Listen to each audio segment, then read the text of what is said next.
Alright, so welcome back to another review. This time we're going to be looking at the Philips SHP 9600 open back headphone. So for those of you who don't know or are new to the audiophile community, audio enthusiast community, the Philips SHP 9500s have been a staple in the recommendation list of many reviewers. Why? Well, it's a very good headphone, especially for the price. It does have its gripes, but it can be circumvented with relative ease. So, Philips decides to bring out these bad boys, the SHP 9600, the supposed upgrade to the 9500 and 9500S. Many people were excited about these, including myself, because I said, man, if the 9500s were that good, how much better would the 9600s be? Well, I'm here to break your hearts. So let's just get into it. Now, as far as the contents are concerned, we're looking at the headphones themselves, a 3.5mm tip ring sleeve to 3.5mm tip ring sleeve 3-meter detachable cable, a 3.5mm to 1/4 inch adapter with that grippy rubber that I really like, a tasty little snack for the kids, a protective sleeve which protects the headphones during shipping. This can be used as a makeshift dust protector after purchase, which is something I do with my 9500s, and the box. So now we jump into the build quality. The headphones are mostly made of a grippy matte plastic. They feel quite robust for the price, honestly. The only metal in these headphones is in the size adjustment mechanism, the bronze rings that lie around the borders of the grills, and obviously the grills themselves. Now, the size adjustment mechanism feels quite solid, and every adjustment made settles in with a firm and audible click. There are numbers clearly visible on each side, making adjustments very simple and OCD friendly. Now, I do have to mention this is an open back headphone, which means that it is built to let sound in and out of the headphones. That means no isolation from the outside world, and everybody around you will be able to hear what you are listening to. Now, the cable itself is made entirely of rubber, and it isn't really all that great. It does kink a bit, but it gets the job done, and I've encountered no failures with it thus far. That said, it is just a 3.5mm cable. You can easily just replace it if you go to Amazon or something else, or get your own custom cable and just have one like that. I'll go ahead and leave a couple links in the description for some cables I found on Amazon that might personally be a good replacement for this and also be pretty cheap. And by that I mean affordable. Now, as far as the comfort is concerned, the 9600 are actually extremely comfortable, just like their predecessors, the 9500 and the 9500S. The cups are massive, so fitting your ears within the ear cups should not be a problem for virtually anybody. Sorry for the dirty nails, by the way. The inner part of the headband and the ear pads are made out of a rough velour. Although it feels quite rugged in hand, I have personally felt no discomfort or itchiness when wearing them over long periods of time. The clamp on these is just right, in my opinion. The headphones are very lightweight to begin with.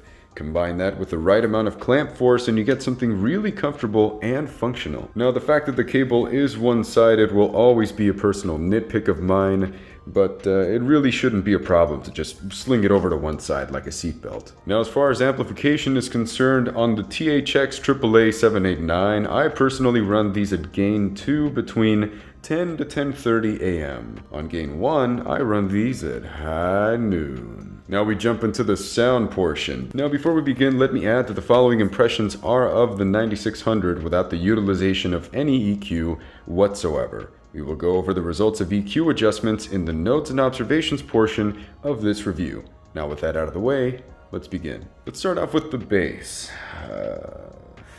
Why don't I just jump into the examples? Example number 1, Zealots of Stockholm by Childish Gambino. Right off the bat, you notice that the timbre of the entire track seems off somehow. It sounds quite muddied and veiled overall, like not just in the bass region. At the 20-second mark, the warmth of that pulsating bass note is a lot warmer than neutral. It's like a blanket. The note tends to linger for a longer period of time before it fades and then returns. At the minute 34 section, that bass drop has a more lush presence and has less bite to it.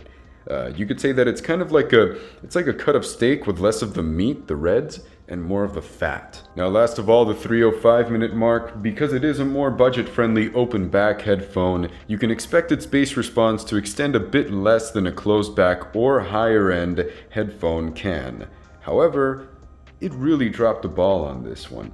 The note is supposed to travel downward in a linear fashion, disappear, and then return as soon as possible in a linear fashion as well.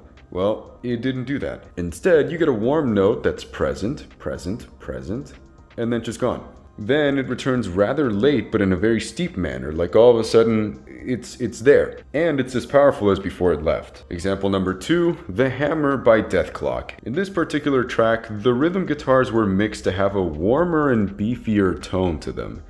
And the 9600 produced Meatloaf. The guitars are extremely warm and far too resonant. Now, not that the bass is extremely forward per se, but the timbre these headphones give it is insanely bloomy. It reminds me of when you go to some large family gathering or some party and that one uncle is in charge of setting up the audio equipment. You know that every track played, regardless of the genre, is going to sound bass boosted and nasty. That said, I do think these disadvantages are far more apparent in acoustic tracks as opposed to electronic music. Now we jump into the mids. They really failed to impress me, honestly. It sort of sounds like everything that can be classified as mids got a dab of butter spread on it. Like the pianos sound blanketed, if that makes any sense. They lack the sort of like coldness to the sound, to the keystrokes that they should possess. Vocals are respectful, not impactful. I wouldn't say they lacked a great amount of detail, but they are more laid back than I would have liked to hear. Cellos sound at best euphonic, at worst tubby. They sound a bit slow and sluggish, like molasses. Overall, the best way I can describe the mids is like this. Imagine a high-res 4K image. Now, go ahead and downscale that to 1080p or 720p. It isn't that the image is blurry, it definitely lacks that extra bit of sharpness when compared to its 4K base. Now we jump into the treble section.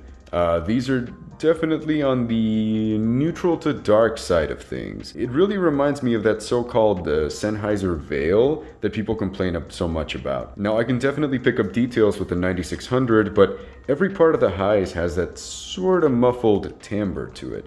I'll give you an example. Moscow by Genghis Khan. The consonant range has a noticeable reduction, eliminating the majority of any sort of sibilance that may occur within these parameters. So, in this particular track, that's fine.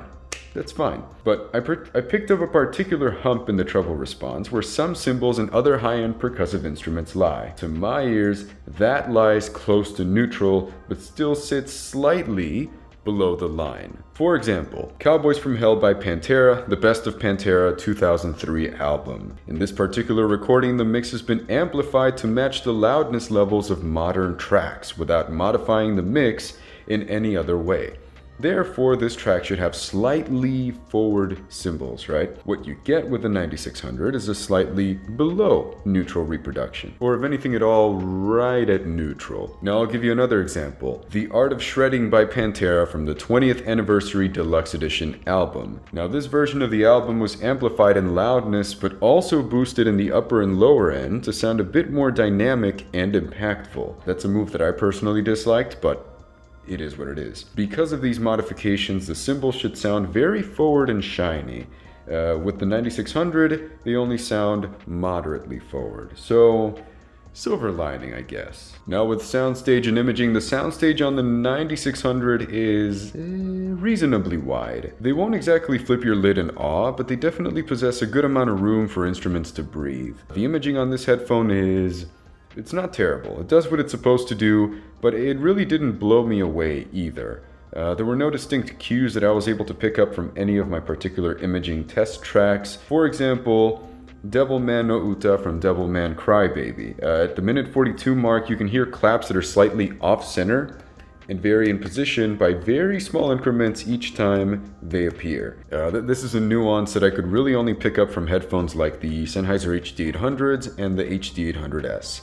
I definitely did not pick those up from these headphones at all. Now another example, City to City by Zomboy featuring Bell Humble. At the beginning, there should be an electronic sound that goes from left to right, back and forth until around the 5-second mark, where it does a quick pullback from left to center and then back to left, and then it resumes its visual path. Now, I was only able to tell its general direction, but I was not able to pinpoint exactly where it was. Now, for some notes and observations, after applying quite a bit of EQ, and by that I mean a lot of adjustments, not large increases and decreases, I was able to somewhat fix the 9600s. The bass to low mids are now less meaty and tubey, but still possess a good amount of that growl and presence. Kick drums still sound powerful and full, but not as overpowering and wacky as before. You can choose to reduce the 200Hz slider a decibel or two lower, which results in a slightly less meaty sound. Now, the mids veil has been lifted quite a bit, especially with the vocals. Cellos sound more natural now. Mids are still not as forward as I would want them to be, but definitely an improvement. And the treble's air and overall presence has definitely stepped forward and does not sound as veiled anymore. So conclusion time. I'm gonna be frank, I don't like these headphones at stock frequencies. I just don't like them.